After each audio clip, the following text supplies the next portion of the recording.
La parole est à monsieur Jean Terlier. Merci, Monsieur le Président. Ma question s'adresse à Madame la Garde des Sceaux. Madame la Ministre, l'examen du projet sur la programmation de loi et la réforme de la justice commence. Et nous en félicitons que son chapitre 5 soit consacré à la justice des mineurs.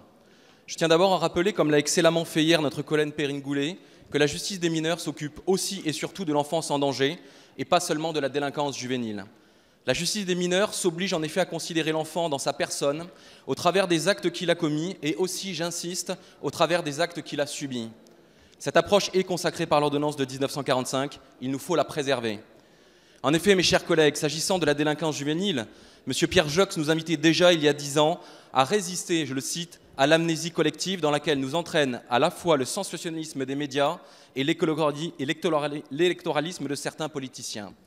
Aussi, mes chers collègues, à ceux qui veulent réduire la justice des mineurs à la seule délinquance et criminalité et légiférer sous le coup de l'émotion, je déplore qu'ils ne participent pas aux travaux de la mission d'information en cours depuis plusieurs mois sur la justice des mineurs que je préside et co-rapporte avec notre collègue Cécile Untermaier.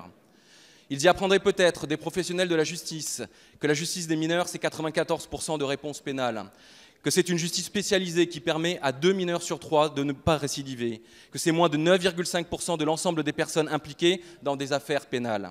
La justice des mineurs fonctionne donc bien et on est loin du laxisme évoqué avec près de 900 jeunes incarcérés, notamment dans des établissements dédiés que sont les établissements pour mineurs. Nous avons échangé lors de la discussion générale du projet de loi sur les mesures positives dont dispose le texte au regard de la création de 20 CEF et de la mise en place à titre expérimental d'une nouvelle mesure d'accueil. Madame la ministre, vous avez également évoqué la volonté du gouvernement d'avancer sur la réforme de l'ordonnance de 45, ce dont je me félicite. Aussi, Madame la ministre, pouvez-vous préciser à la représentation nationale, dans le calendrier parlementaire déjà particulièrement rempli, quelles sont les modalités d'action que le gouvernement entend mettre en place pour redonner toute sa cohérence à l'ordonnance de 1945 ? Je vous remercie. Merci, cher collègue. La parole est à Madame Nicole Belloubet, ministre de la Justice, garde des Sceaux. Monsieur le Président, Mesdames et Messieurs les députés, Monsieur le député Terlier, vous avez raison, la justice pénale des mineurs, l'adaptation de notre droit également à une nouvelle forme de délinquance est une légitime préoccupation de nos concitoyens. Et le gouvernement entend répondre à cette préoccupation. J'ai bien entendu votre appel à une refonte de l'ordonnance de 1945. C'est un chantier qui est ouvert depuis longtemps. Trop longtemps, et s'il n'a pas abouti, c'est parce qu'il a fait l'objet de postures différentes, quelles qu'elles soient, qui ont empêché que ce chantier aille à son terme. Pour ma part, je souhaite l'aborder sérieusement et enfin le faire aboutir.